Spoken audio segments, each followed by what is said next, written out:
Ladies and gentlemen, the ringing of that phone bell brings you mystery, adventure. Nero Wolfe's office, Archie Goodwin speaking. What?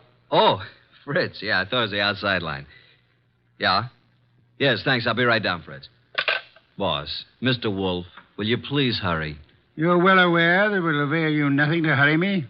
Why, Mr. World, be in such a rush today? But the car, it's downstairs waiting. Fritz is all ready. Let him wait. Isn't it enough that I've agreed against my better judgment to leave the comforts of home to go rushing through the crashing traffic of the city? To a dinner? That should be an inducement. Fritz could have prepared a delicious dinner. He has truffles in the pantry. Well, why did you promise Arthur Merle? You didn't have to accept the invitation. Quite so. He's an old friend. Besides, he does set an excellent table. It's just that I don't like the traffic. Traffic? I know why. It's that awful oxygen in the atmosphere outside. It's not the traffic. Archie, you're talking much too much. I know, boss. I'm impatient. Would you mind giving me some slight indication that you intend to move from that chair? Just as soon as I finish this beer. Sure you wouldn't care for half a dozen sandwiches before we go to dinner? If we were going anywhere other than to Arthur Merle's, I'd agree with you. He's the only person in the world I know of, except myself, of course, who has a proper appreciation and respect for the art of preparing good food.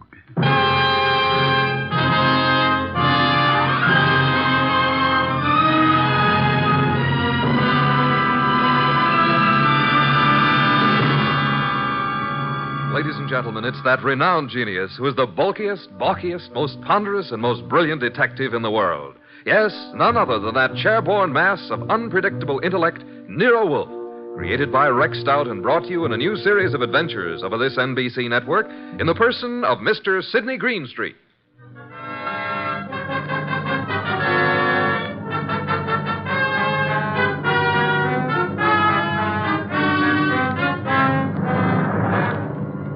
We usually refer to this story as the case of the final page.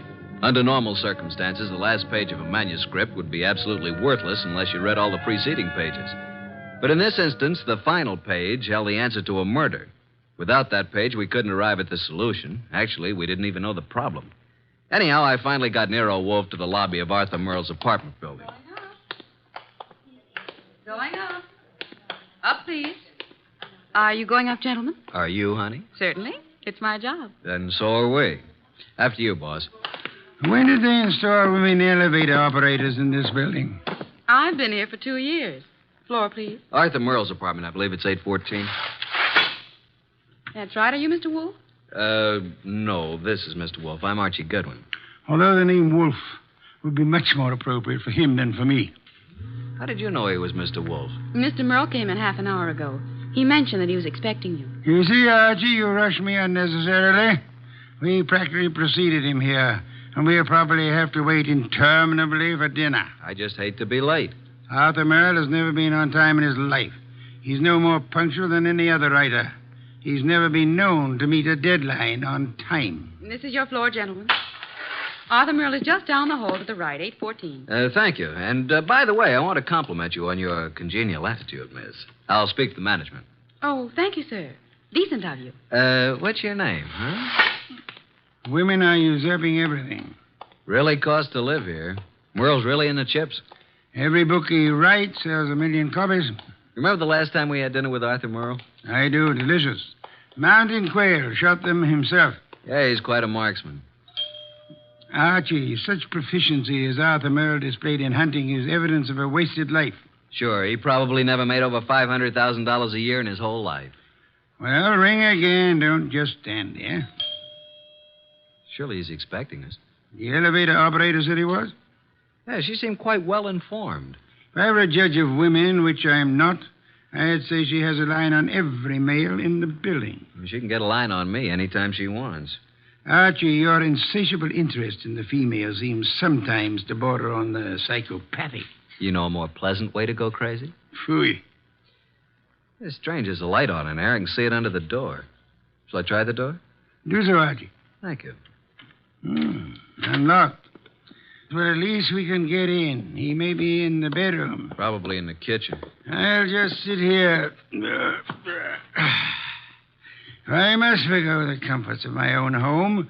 I certainly intend to avail myself of the comforts of Arthur Merle's. Very much over-decorated. You wouldn't like heaven unless they had orchids and beer. Not a chair in the place worthy of the name. Well, I'll try that divan while you have a look around. For what? Arthur Merle, of course. Suppose you have a look in the study. Maybe writing. Have a look, my boy. I'm exhausted and thirsty. See if he has any... Boss! Good heavens, Archie, don't shout. I'm coming. It's Arthur Merle. Look, slumped over his desk, a knife in his back. Yeah, he's quite dead.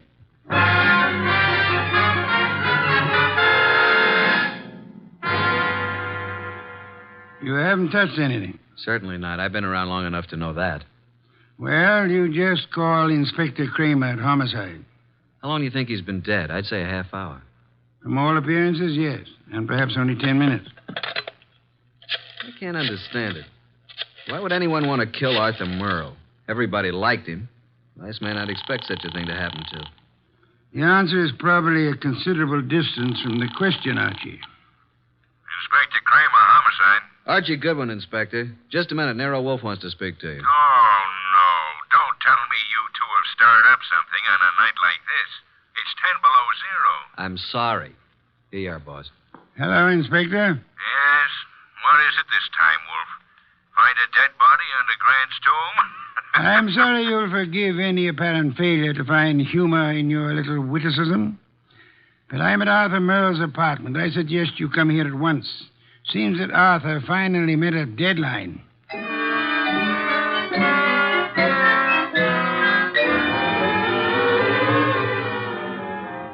So you just walked in here and found Merle dead, huh?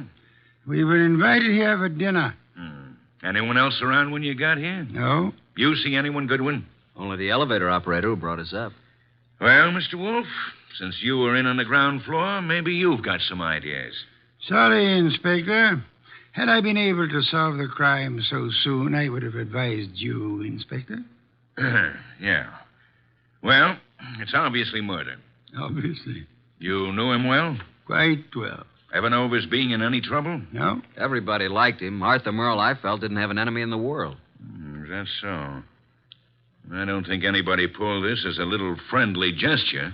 Don't jump to conclusions, Inspector, that this murder was committed necessarily by an enemy of Merle's. Meaning? It could have been an absolute stranger. A woman?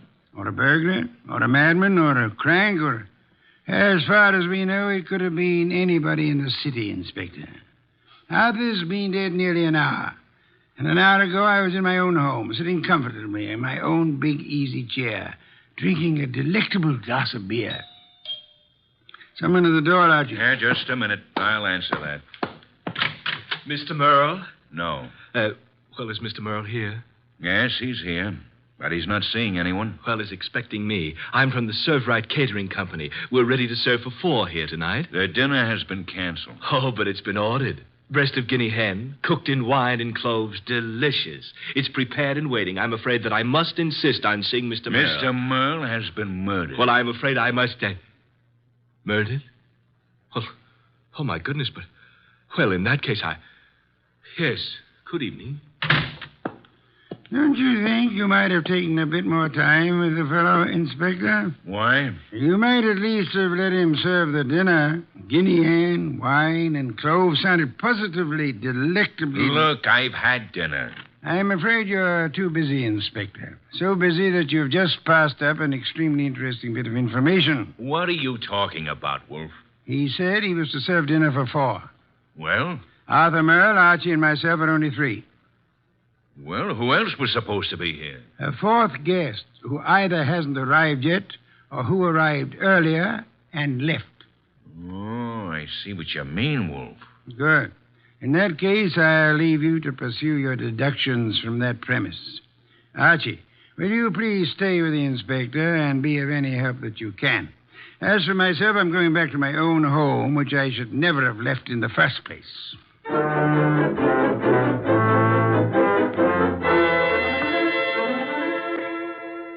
Okay, that finishes the apartment search, Goodwin. And what have we? Nothing.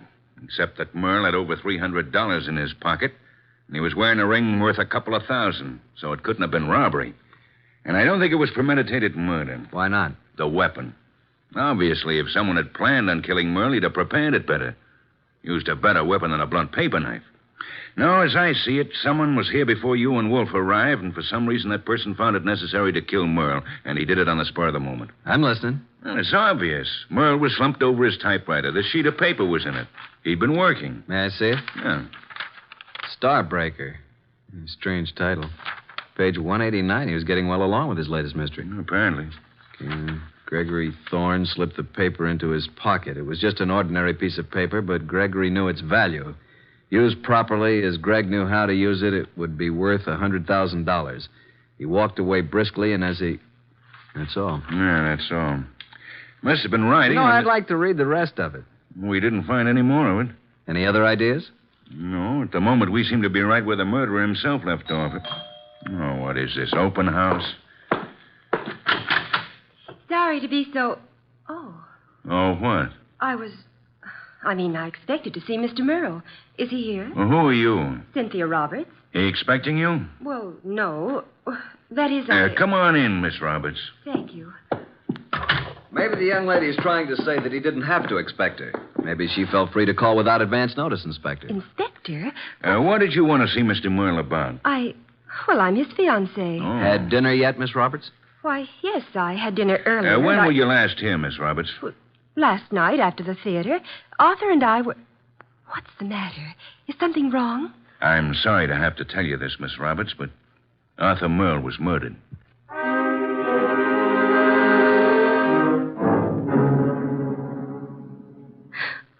And you say you hadn't talked to Mr. Merle all evening. Is that right, Miss Roberts? Yes, that's right. You didn't have a date with him tonight? Oh, no. Then why did you come here? I told you we were engaged. I just came by, that's all. I see. Any more questions, Inspector? None for the present. How about you, Goodwin? Nope. But maybe Wolfe. Let me call him. Yes, I guess under the circumstances, we can't very well leave him out. Go ahead. Oh, Arthur, I just can't believe it. Why would anyone want to kill him? That, Miss Roberts, is a question we'd all like to know the answer to. Yeah, Wolfe speaking. Archie, boss, I'm still at Merle's. We haven't found out anything new except that Arthur's fiancée dropped in a few minutes ago. Did she know anything of interest? I don't think so. What does the inspector plan to do about it? Just a minute. He wants to know what you're going to do with her. Well, hold her, of course. He's going to hold her. Let me speak to him. Okay. He wants to talk to you, Inspector. All right. Hello. Inspector, I suggest you let the young lady go. Are you crazy? I haven't got enough suspects in this deal to be letting the hottest one go free. You can't consider her a suspect simply because she knew Arthur. Now, see here, Wolfe. If you go around arresting people at random, you'll suddenly be tipping your hand to the real murderer, admitting that you don't have a real clue to go on. And just what do you suggest? Find a motive, Inspector, find a motive. Then, if you stumble on a suspect, you'll have some basis for making an arrest. At the moment, I suggest that you let the girl go and tell Archie to stop wasting his time down there and come home at once.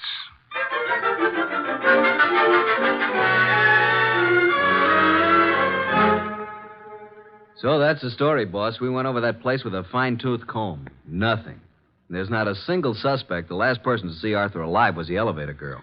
Correction, Archie. The last person to see Arthur Merle alive was the person who ended his life. Well, I just can't imagine that pretty little elevator gal. You don't solve crimes by imagination, Archie. Then there's Cynthia Roberts, his fiancée. You suspect her? Not exactly, but just suppose she did have a motive. Maybe he threw her over. Wouldn't it have been very clever of her to come back to Arthur's apartment after the police arrived, allegedly looking for her? I thought you were the admirer of the fairer sex, Archie.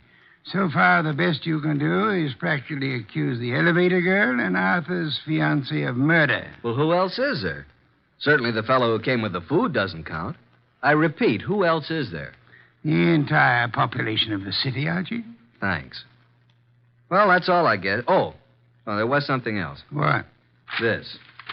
Page 189 of what appears to be Arthur's latest novel. It was in his typewriter. As you can see, he just started the page. Starbreaker. Very interesting. What's the rest of it? That's all we found. What? And there was something missing. Archie, Yes, boss? first thing tomorrow morning, get the address of Mr. Morton, who publishes Arthur's books. Then get over to see him right away.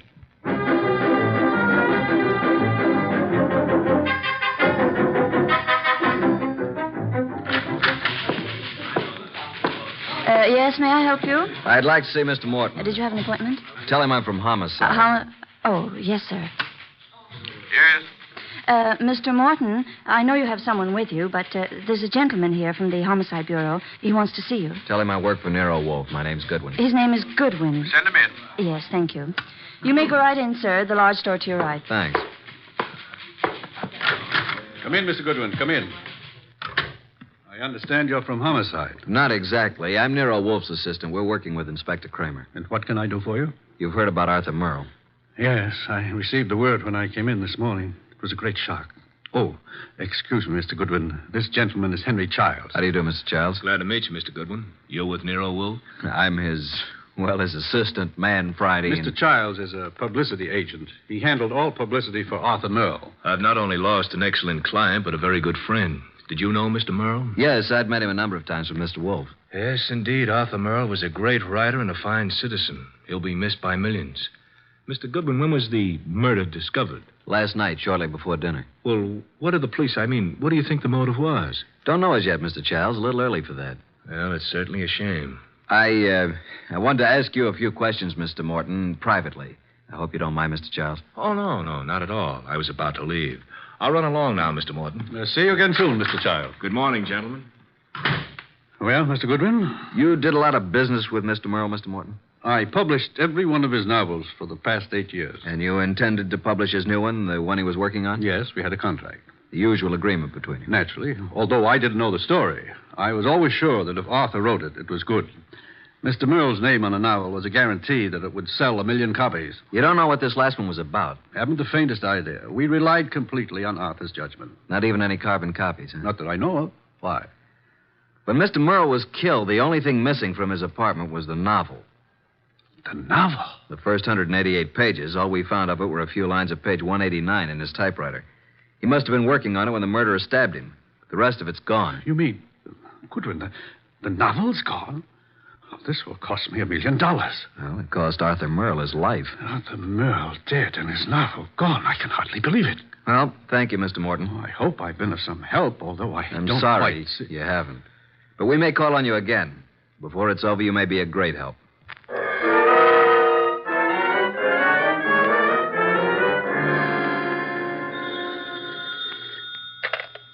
Nero Wolfe speaking. Archie, boss. I just finished with Morton. He doesn't know a thing. Merle never discussed his stories with anyone, and as far as Morton knows, he never made carbons. I see. Where do I go from here, boss? See Cynthia Roberts. Oh, then you haven't dismissed the possibility that she may have had something to do with it. Being his fiancée, she probably knows more about Arthur than anyone else. She may know who the fourth guest was to have been last night. And she also may know what Merle's novel was about. Right, boss. I'm anxious to know what the novel was about, too. I personally don't give a hang what the novel was about. What I want to find is someone who does know the story. Because I have a hunch that whoever knows that is the person who killed Arthur Merle.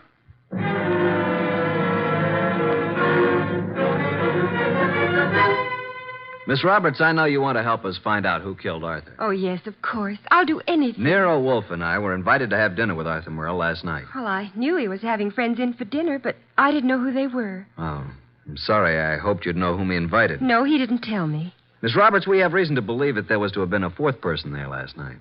A fourth? The caterer came to deliver dinner for 4. Now, the fourth party never did show up, or else came earlier and left after Arthur was killed. You mean someone Arthur invited to dinner might have killed him? Maybe. Oh, there's no one that I can think of who bore any ill will toward Arthur. We're convinced that this was done on the spur of the moment. Unpremeditated murder. Arthur Merle suddenly became a threat to someone. Now we've got to find out what the threat was and who was threatened. We'd hoped you could help. I'm sorry. Did he ever discuss his new novel with you? Oh, no, he never talked about his stories until he'd finished them. So his latest mystery contains the answer to an even greater mystery. Unless we find the first, they'll both go unanswered.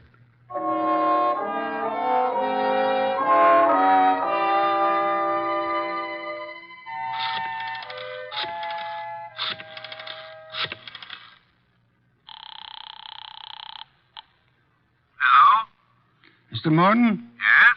Nero Wolfe speaking. Oh, yes. Your man Goodwin was here to see me. I presume you are interested in seeing Merle's murderer brought to justice? Certainly. Arthur was a close friend of mine. And his death cost you a bestseller, I know. Now, would you be willing to help a bit? Why, yes, if I... I've prepared a statement for the papers. I want you to call the literary editors first thing in the morning. Here's what I want you to tell them. Got a pencil and paper? Yes? And take this down. Quote, Mr. Carlton Morton announced today that the last work of the late Arthur Merle will be published according to schedule. Fortunately, it was Mr. Merle's custom to furnish his publishers with carbon copies of each day's work. Consequently, with the major portion of his...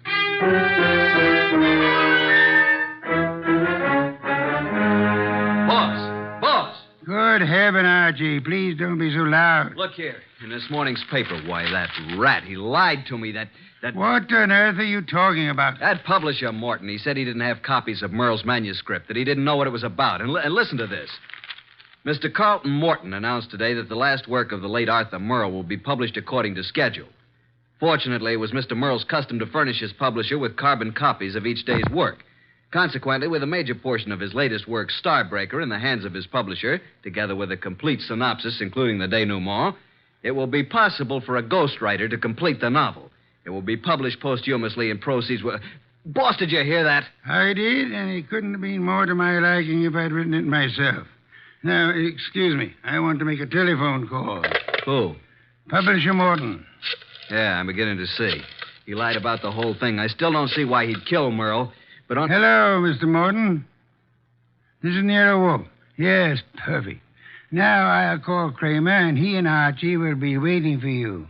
Remember now, if anything comes of it, you are to say the manuscript is in the safe in your home, and you steer the party here. Say you've recently rented this place. I hope we'll be seeing you. Yes. Goodbye. Oh, and be careful. Remember what happened to Arthur. The manuscript is in my desk in the middle drawer. What the... You mean... Archie, look out of that window. Huh? Yeah? Out there is a city of some 5 million people. In that 5 million, there is one who murdered Arthur Merle. Now, we don't know who it is, so we can't go out and put a finger on him. But, Archie, since we can't go to him, we have only one other choice: make him come to us.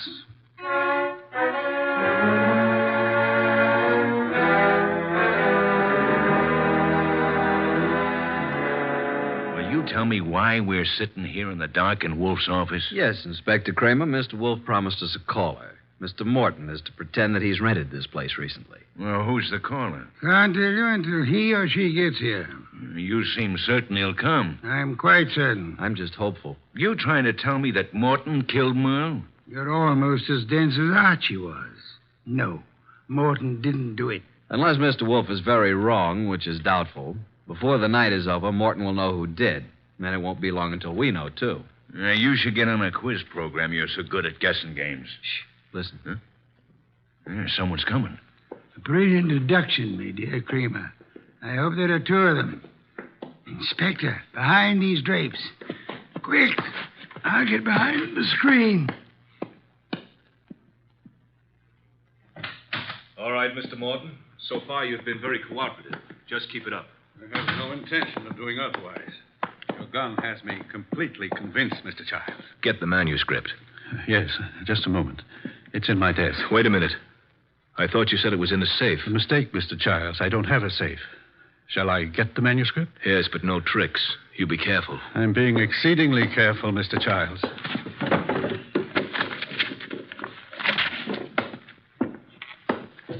There you are. Starbreaker by Arthur Merle. Yes, this is it. Thank you, Mr. Morton. Now, I trust that's all you want of me. I'm sorry. I wish that were true. Unfortunately, you see, it's not the actual novel that I want. Oh? My interest in this copy is the same as it was in the original. And that is? That no one should ever learn the content. I take it you know what it's about, then. Yes. You see, Mr. Merle made the mistake of telling me when I called a bit early at his apartment for dinner last evening. I was forced to deprive him of his life once I learned the storyline of this novel. This story must be kept secret. Why? Most of you people in the publishing business know me as a public relations and publicity agent for several prominent writers. Yes? Actually, I've been as successful as I might in this business because a few years ago I stumbled onto a very neat and foolproof method of blackmail. Unfortunately, Arthur Merle thought of the same thing and based this story on it. If it got out, I'd be exposed and sent to prison. So you can see why I had to stop it, why I had to kill Arthur, and why now I'll have to kill you, too. Oh, Giles, for heaven's sake. The contents of these pages condemn me. You know what's in them. Further, I've confessed to murder to you. You don't think I could let you live after that, do you? Giles, you're insane. I'm sorry that I must repay you for your trouble in such an ungrateful manner. I'm sorry to do this to you, Giles, but I can't... Giles, please, enough! Sorry, Mr. Charles. There wasn't time to ask you to drop the gun. All right, Mr. Childs, get your hands up and stay where you are. Nice going, Mr. Morton. Who are you? That took courage, Mr. Morton. Sorry we had to wait so long, but we had to make Mr. Childs here convict himself. Convict? What do you mean? We've been waiting here for you, behind the drapes all the time. We heard every word. Mr. Childs, you're under arrest. Police? Yes, Mr. Childs. Only one person could have been so anxious over a copy of that novel. That's the person who killed Arthur Merle for the original. And we heard you confess to that. And that's all we need to convict you. We didn't have any proof until we set it up for you to make a second try to cover up for the first. Fortunately, the setup worked. Setup? Take a look at the rest of the manuscript, Mr. Childs. What? Oh, the front page is there, all right, but look at the rest. Why, they're blank. They're just blank pages. You didn't have a copy at all. No, but we certainly got a murderer. Eh, Inspector? Childs! Childs! Stop, Childs! Stop! Well, that's one way to avoid standing trial.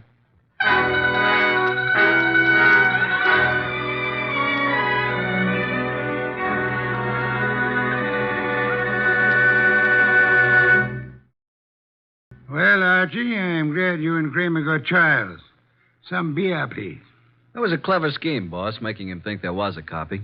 Yes. In a way, though, I wish it hadn't been just a scheme. Meaning? I wish there had been a copy of Arthur Merle's novel. Why? You never read detective stories. No, but I've drummed up so much curiosity over this one, I'd like to know exactly what that blackmail gimmick really was. Good night, Archie.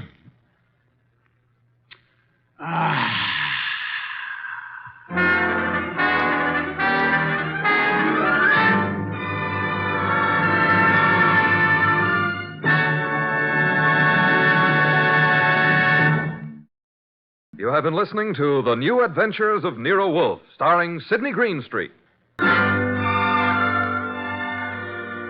Tonight's transcribed story by Don Arthur was based on the characters created by Rex Stout. This is an Edwin Fadiman production and is directed by J. Donald Wilson. In the cast were Harry Bartell as Archie Goodwin, and Evelyn Eaton, Peter Leeds, Lucille Alex, Marna Keneally, Herb Butterfield, and Bill Johnstone. Next week at this same time, Nero Wolfe and Archie will bring you The Case of the Telltale Ribbon. Don Stanley speaking. 3 chimes mean good times on NBC.